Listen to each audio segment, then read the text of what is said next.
Alors, bonjour frères et sœurs. Nous sommes jeudi le 6 août et nous allons continuer notre 12e capsule sur notre sujet de l'ombre à la réalité, qui est l'étude de la lettre aux Hébreux. On a vu récemment que pour passer de l'ombre à la réalité, c'est-à-dire pour entrer dans le repos de Dieu, on doit passer du lieu saint au lieu très saint. Pourquoi? Parce que Dieu nous offre un meilleur sanctuaire, de celui qui était terrestre, finalement, à celui qui est céleste. On a compris que le sanctuaire céleste est vraiment supérieur. Il est au ciel, il est continuel, c'est la réalité, il est totalement accessible à tous, il n'est pas fait de main d'homme et il est pourvu par le sang de Jésus, totalement efficace en matière de salut éternel, et il donne un espoir durable. À notre dernière capsule, la numéro 11, nous avons été invités à entrer et à vivre dans le lieu très saint. Et nous avons répondu à la question, mais comment passer du lieu saint au lieu très saint? Et on a vu que pour s'approprier ce qui nous a été donné, bien, nous devons y entrer, tout simplement. Et Hébreux 10, versets 19 à 22 nous dit « Ainsi donc, mes frères, nous avons une pleine liberté pour entrer dans le lieu très saint grâce au sang du sacrifice de Jésus. Il nous en a ouvert le chemin, un chemin nouveau et vivant à travers le rideau du sanctuaire, c'est-à-dire à travers son propre corps. Approchons-nous donc avec un cœur sincère, dans la plénitude de la foi, les cœurs purifiés d'une mauvaise conscience et le corps lavé d'une eau pure. » Alors on avait deux impératifs, nous avons et approchons-nous. Nous sommes invités à entrer sur la base de deux choses. Premièrement, c'était l'assurance, c'était grâce au sang de Jésus. Et deuxièmement, parce que on a vu ça au chapitre 4, verset 15, nous avons un souverain sacrificateur qui peut compatir à nos faiblesses. Jésus connaît nos luttes comme nos comportements charnels et je dirais même nos manques occasionnels de spiritualité, mais il connaît aussi notre désir d'entrer. Rien ne le touche autant qu'une faiblesse que nous reconnaissons. Nous pouvons lui confesser ce que nous sommes réellement, frères et sœurs. Alors, sur la base de ces deux affirmations, nous sommes invités. Approchons-nous donc de Dieu. Maintenant que nous savons que Dieu a déchiré le voile et compte tenu de ce que nous avons étudié, l'ordonnance est nous avons une pleine assurance, une pleine liberté, c'est-à-dire pour entrer. Donc, ça revient à dire soyez le bienvenu. Chers amis, entrer, c'est venir à Jésus tel que nous sommes. Alors, ce matin, nous allons continuer à approfondir le lieu très saint et voir les 4 éléments pour savoir comment s'approcher de Dieu. Prions ensemble. Père, on te demande encore ce matin d'ouvrir nos yeux spirituels et nos oreilles spirituelles aussi pour pouvoir saisir, entendre et voir ce que tu as à nous dire ce matin, ce que tu veux nous révéler dans chacune de nos vies. Nous te le demandons dans le beau nom de Jésus, notre Seigneur et Sauveur. Amen. Alors, je vais prendre juste les versets 22 et 23 du chapitre 10. On l'a déjà lu tantôt, mais je vais juste les répéter ici pour nous restituer, nous cadrer. On va étudier 4 choses là-dedans. Approchons-nous donc avec un cœur sincère, dans la plénitude de la foi, les cœurs purifiés d'une mauvaise conscience et le corps lavé d'une eau pure. 4 éléments, frères et sœurs, qui sont vraiment essentiels ici. Alors, on va commencer avec le premier, un cœur sincère. Alors, ça nous vient le mot sincère vient du mot latin sincerus, qui vient des deux mots qui sont mis ensemble, sine et sera, qui veut dire sans cire. Alors, vous savez, les statues originales dans le temps de la Grèce, qu'on voulait s'assurer qu'elles n'étaient pas du faux, il ne fallait pas qu'il y ait des craques cachées, c'est-à-dire qui étaient recouvertes de cire, parce qu'on cachait et on mettait de la peinture par-dessus pour pas que ça paraisse qu'il y avait une craque. Alors ça, c'est quand il n'y avait pas de craque, c'était original, c'était la beauté naturelle de l'œuvre d'art, mais on disait que c'était avec sans cire, il n'y avait pas de cire, c'était vraiment l'original. Et Dieu dit ici, avec un cœur honnête. Un cœur sincère, c'est un cœur honnête, un cœur qui est pur, un cœur qui est vrai, qui ne se cache pas devant la vérité, qui ne cache pas la vérité même, qui est vraiment honnête devant Dieu.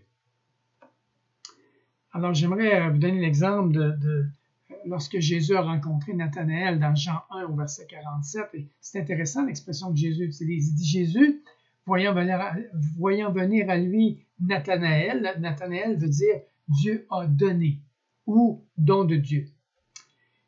Et il dit de lui, voici vraiment un Israélite dans lequel il n'y a point de fraude. Et je me rappelle, la première fois que j'avais lu ça, j'avais eu l'impression que Nathanaël était un gars qui était parfait, là, qui ne péchait pas. Mais Jésus ne voulait pas dire qu'il était sans péché, mais qu'il ne les cachait pas. Il n'essayait pas de tromper Dieu, de se tromper lui-même. Nathanaël était troublé et réfléchissait ou méditait sur de nombreux sujets ou même ses propres faiblesses devant Dieu alors qu'il était dans l'ombre sous le figuier quand Jésus l'a vu. Et c'est ça que Jésus a vu et c'est ce qui a souligné sa droiture. Il était honnête devant Dieu.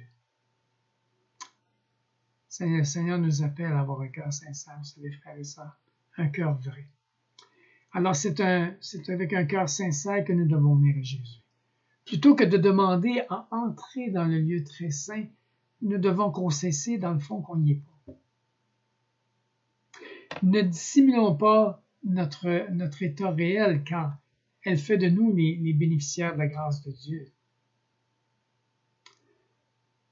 Exemple, le moyen pour devenir chrétien, c'est-à-dire, est de confesser à Dieu que nous ne le sommes pas. Nous ne le sommes pas. Le secret pour être rempli du Saint-Esprit est de confesser que nous sommes vides. La manière pour avoir la victoire sur un point particulier, c'est d'être honnête et de confesser notre défaite dans ce domaine-là. Vous savez, le chemin vers le lieu très saint consiste à confesser que nous ne sommes pas dans le lieu saint. Que nous ne sommes pas dans le lieu très saint, c'est-à-dire mais que nous sommes seulement dans le lieu saint. Qu'il y a encore un voile qui nous sépare de Dieu. J'aime les paroles dans Michée 6 au verset 8 qui dit « On t'a fait connaître, ô homme, ce qui est bien. » Alors, je vais vous le faire connaître ce matin, ce qui est bien, parce que Dieu nous le dit, il vous le dit à vous et à moi. Et ce que Dieu demande de toi et de moi, c'est que tu pratiques la justice, que tu aimes la miséricorde et que tu marches humblement avec ton Dieu. On a même une chanson qu'on chante occasionnellement qui dit toutes ces paroles-là. Amen. La deuxième chose essentielle, c'est la pleine assurance de la foi. Donc, on parlait d'un cœur sincère, mais une deuxième chose, la pleine assurance de la foi. Autrement dit, notre confession n'est efficace que si nous l'accomplissons dans la pleine assurance de la foi. Mais la foi en quoi, me direz-vous? Bien, la foi dans la grâce. La grâce en qui? Ou de qui? De Dieu. Du Dieu de grâce. Nous sommes devant le trône de la grâce dans le lieu très saint. Ne l'oublions jamais, frères et sœurs. C'est l'endroit où on reçoit la bénédiction de la grâce. En fait, c'est cette confession qui nous qualifie pour être bénis de cette grâce-là. Jean 4 au verset 6 nous dit « Dieu résiste aux orgueilleux, mais il fait grâce aux humbles. » La grâce doit être reçue avec humilité. Autrement dit, l'indépendance vis-à-vis de Dieu implique la résistance de Dieu. Cette pleine assurance est le fruit de la foi, pas celui des sentiments et des émotions. Là. La foi, c'est cette attitude qui croit que la grâce de Dieu et le sang de Christ sont suffisants pour tous nos besoins. Pourquoi? Parce que Dieu nous le dit, frères et sœurs, et vous le dites à vous et à moi. 2 Thessaloniciens 1 au verset 11, et je vous lis dans la version sommaire ici. C'est pourquoi nous prions continuellement notre Dieu pour vous, qu'il vous trouve digne de l'appel qu'il vous a adressé et que par sa puissance, il fasse aboutir tous vos désirs de faire le bien et rendre parfaite l'œuvre que votre foi vous fait entreprendre. Amen. Et ce que j'aime dans un texte exprimé. L'étape suivante nous dit, et le cœur purifié. Ça, c'est la troisième chose. Nous devons avoir le cœur purifié d'une mauvaise conscience. Le mot utilisé pour purifier en grec ici, c'est le mot qu'on devrait traduire asperger dans le fond. Dans l'Ancien Testament, il s'agissait de l'aspersion du sang d'un sacrifice d'un animal, soit sur une personne, soit sur des objets. D'ailleurs, on l'a vu quand on a parlé du propitiatoire. Et il est aussi ce terme-là utilisé dans le Nouveau Testament. Hébreux 12, 24. Vous vous êtes approchés de Jésus, le médiateur d'une alliance nouvelle, et de son sang répandu, qui parle mieux encore que celui d'Abel. Alors, figurez-vous, celui d'Abel, Dieu l'a entendu, puis il est venu voir Caïn. Mais il dit ici, il parle encore mieux que celui d'Abel. Encore plus puissamment que celui d'Abel. Pourquoi? Parce que le sang de Jésus, c'est le sang du Fils de Dieu. Et qui a rempli à perfection le ministère que Dieu lui avait demandé d'accomplir pour le pardon de nos péchés. Donc, on parle du sang de l'aspersion. Il est appliqué chaque fois qu'il est nécessaire. Autrement dit, à chaque fois qu'il y a une situation de péché. J'aimerais vous donner l'exemple au niveau de l'aspersion, un exemple que j'ai souvent cité par rapport à la Pâque. Vous savez, chaque famille, c'est dans le temps qu'il était en Égypte, qu'il était esclave du Pharaon, et Dieu a dit, OK, maintenant, voici, vous allez célébrer la Pâque et je vais vous délivrer de l'Égypte. Chaque famille devait sacrifier un agneau, ce qu'on appelait l'agneau pascal, l'agneau de la Pâque, et on devait verser son sang et prendre le sang et asperger les linteaux des portes, les montants, là, les côtés, on appelle ça les linteaux, et les montants des portes de la maison. Une famille qui aurait omis cette aspersion n'aurait pas été épargnée du jugement qui est venu sur l'Égypte, frères et sœurs. Ce n'est que lorsque Dieu, c'est-à-dire voyait le sang, qu'il passait par-dessus cette maison-là. D'ailleurs, le mot Pâques veut dire passer par-dessus. Alors, le sang précieux du sacrifice les protégeait, les gardait. C'était le signe que Dieu avait mis sur leur maison, sur leur vie. C'est pareil aujourd'hui. Ça n'a pas changé. Aujourd'hui, c'est dans l'expérience du chercheur.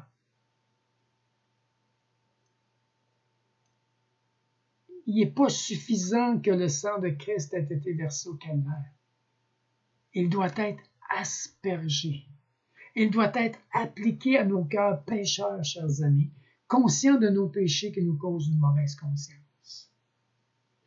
Alors Dieu vient mettre le sang de Jésus sur les linteaux de nos cœurs quand il nous purifie, quand on met notre foi dans le sacrifice de Jésus. On ne peut pas être aspergé du sang si on ne croit pas dans la puissance du sang de Jésus, dans la puissance de pardon et dans la vie de résurrection non plus. Alors, le résultat de cette aspersion, c'est qu'elle est appliquée à nos cœurs repentants, frères et sœurs. Dans Hébreux 10, au verset 14, il dit, car par une seule offrande, il a amené à la perfection. Il a amené à la perfection pour toujours ceux qui sont sanctifiés, ceux qui ont été mis à part. Frères et sœurs, vous et moi, avons été mis à part parce que nous avons cru dans le sacrifice de Jésus. Et si vous ne l'avez pas fait, aujourd'hui, ce matin, faites-le.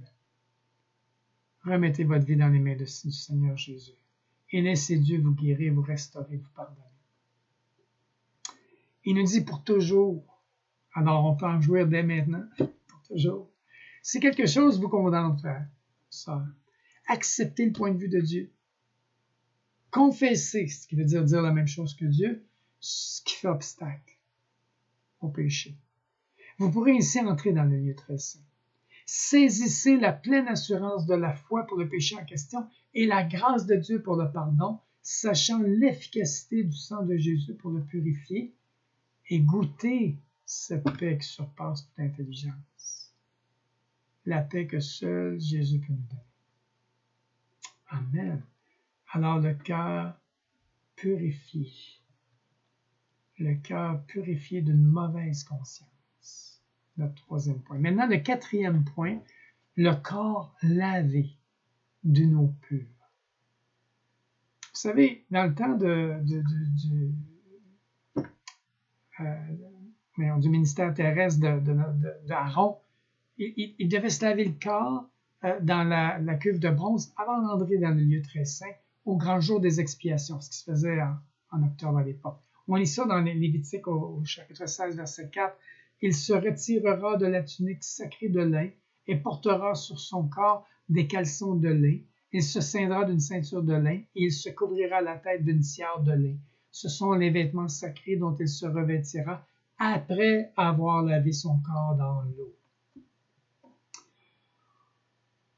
On peut voir que notre cœur représente notre vie intérieure, là où notre conscience nous parle, et que notre corps représente ce qui est extérieur avec ses diverses activités, ses relations. Maintenant, je vous ferai remarquer qu'il ne nous est pas dit que la vie intérieure, c'est-à-dire le cœur et la conscience, doivent être lavés par l'eau. Non? Ils doivent être purifiés par le sang de Jésus. Les larmes de repentance ne peuvent pas enlever les taches. Éphésiens 5 au verset 26 nous dit, comme Christ a aimé l'Église et s'est livré lui-même pour elle, afin de la sanctifier en la purifiant, numéro 1, et deuxièmement, et en la lavant par l'eau de la parole. Autrement dit, seulement le lavage par l'eau de la parole ne suffit pas. Il faut le sang de la purification. La lecture de la parole de Dieu n'a un effet purificateur que si elle nous conduit à nous juger nous-mêmes et nous conduit au sang de Christ. Frères et sœurs, combien de personnes j'ai entendu dire qu'ils lisaient régulièrement les Écritures, mais je ne voyais aucun changement dans leur vie. Ils ne venaient pas à l'église, ils ne soutenaient pas l'émission, il n'y avait pas de communion avec qui que ce soit, mais ils lisaient leur Bible, ils priaient tout seuls dans leur sous-sol, mais il n'y avait pas d'obéissance, il n'y avait pas de brisement dans leur vie. Pourquoi? Parce que l'eau de la parole ne suffit pas, il faut le sang. Autrement dit, il faut la confession et la repentance qui vont produire le changement. Parce que la confession et la repentance vont nous amener à Jésus, vont nous amener à la croix, vont nous amener à demander à Jésus la purification. Seigneur, pardonne-nous, lave-nous, purifie-nous. Mais pour la vie extérieure, par exemple, l'auteur nous dit que c'est autre chose. Il s'agit de l'eau d'une repentance pratique et nécessaire. Pas celle qui s'adresse à Dieu, mais celle qui s'adresse aux autres dans nos relations. Elle va se démontrer par un abandon complet et la réparation des erreurs commises. De cette manière, la vie extérieure, c'est-à-dire, va être purifiée. Je peux vous donner l'exemple de Zachée. Lorsque Jésus a rencontré Zachée, Zachée était dans un arbre et Jésus a dit « Hey, Zachée, descends de l'arbre, il faut que j'aille dans ta maison aujourd'hui. » Et carrément là, instantanément, Zachée s'est confessé et a exprimé le désir de réparer ses injustices, c'est-à-dire dans une plus large mesure. Frères et sœurs, il a été encouragé par la grâce que le Seigneur lui faisait de venir chez lui. Pour lui, là, c'était « wow! Wow! » Le cœur de Zachée a été purifié de sa mauvaise conscience par le pardon du Fils de l'homme. Et on voit le résultat. Devant la foule, il a affirmé son intention de rendre au quadruple ce qu'il avait pris injustement. Et en plus de donner la moitié de ses biens aux pauvres. On voit que sa vie intérieure et sa vie extérieure ont été purifiées en même temps. Son cœur a été purifié d'une mauvaise conscience et son corps lavé d'une eau pure. Alléluia. Frères et sœurs, n'attendez pas pour entrer dans le lieu très saint, que vous ayez tout mis en ordre avec Dieu. Dieu reconnaît et accepte votre intention d'obéir. De plus, vous aurez besoin du secours de sa grâce et de son soutien pour accomplir et réparer certaines choses, surtout quand il s'agit de se réconcilier avec certaines personnes ou de rapporter quelque chose peut-être qu'on aurait volé ou fait quelque chose de malhonnête qu'on doit redonner à une personne. Chers amis, le lieu très saint est ouvert à tous. Son entrée n'est pas une étape unique. C'est pas une place qu'on rentre et on reste là pour toute la vie. Il s'agit d'un choix. Et nous devons toujours renouveler entre nos deux niveaux de vie. Vous savez, la vie chrétienne va être traitée dans le lieu saint et celle dans le lieu très saint. Il est si facile de retomber et de retourner en arrière. Si facile. Quelles que soient les difficultés que nous rencontrons, le lieu très saint nous garde intimement proches de Dieu, toujours accessible. Alors, frères et sœurs, 4 choses. Avoir un cœur sincère, un cœur purifié. Alors, un cœur sincère, c'est-à-dire la plénitude de la foi, le cœur purifié d'une mauvaise conscience et notre corps lavé d'une eau pure, afin de demeurer dans le lieu très saint après y être entré. Prions ensemble. Bon Père Céleste, ce matin, on s'approche de toi avec assurance, sachant que nous avons toute la liberté de le faire en vertu du sang de Jésus. Nous comprenons bien, Pierre, que si nous confessons nos péchés, ils ne peuvent nous priver de cette assurance, car tu les as déjà réglés à la croix il y a plus de 2000 ans. On te remercie ce matin, Père, de compatir à nos faiblesses par Jésus, qui intercède pour nous. De comprendre nos luttes comme nos combats, nos comportements charnels, mais avant tout, Père, tu connais notre désir d'entrer, de s'approcher de toi. Et cela avec notre cœur sincère ce matin, dans la plénitude de la foi. Nos cœurs purifiés par le sang de Jésus de notre mauvaise conscience et notre corps lavé de nos purs. Père, nous savons que nous avons besoin de ton secours, du secours de ta grâce et de ton soutien pour accomplir et réparer certaines choses dans nos relations d'ici-bas. Tu sais combien elles sont difficiles, mais combien nous désirons réconcilier, pardonner ou être pardonnés. Oh Père, nous te rendons grâce pour l'intimité que nous avons dans le lieu très saint avec toi. Cette communion profonde de se savoir aimer de toi et de pouvoir jour après jour faire le choix de demeurer dans ta présence. Père, nous te le demandons dans le beau nom de Jésus. Amen. Alors, frères et sœurs, pour les 2 prochaines semaines, je vais être en vacances avec mon épouse Marlène et on s'en va dans le bois. Donc, je vais vous revenir à mon retour de vacances. Soit la prochaine capsule va avoir lieu le mardi, le 25 mars. Je ne vous donne pas de lecture tout de suite parce que je n'ai pas préparé. C'est tout à faire. Mais je vais vous revenir avec un résumé et on va aller plus loin. Il y a des petites choses que j'aimerais regarder avec vous qui nous amènent avec Dieu à travers l'Épître aux Hébreux qui est rempli de tellement de richesses, des perles que Dieu nous révèle qui sont tellement bonnes.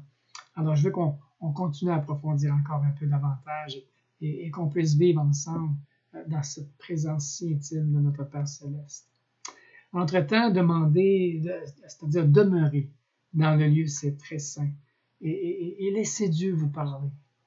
Laissez Dieu vous toucher, vous transformer de plus en plus à l'image de son Fils Jésus. Vous en serez de plus en plus humble et doux de cœur. Frères et sœurs, je vous aime énormément. Pas autant que Dieu, mais je vous aime énormément. Et je prie le Seigneur de vous garder dans les prochaines semaines pendant mon absence et de vous bénir, de se manifester dans votre vie sur une base personnelle et de répandre sa grâce, sa faveur sur vous, le propitiatoire, qu'il vous soit propice et favorable. Je le demande dans le bon nom de Jésus. Amen. Alors profitez bien de cette belle journée dans la présence du Seigneur. Amen.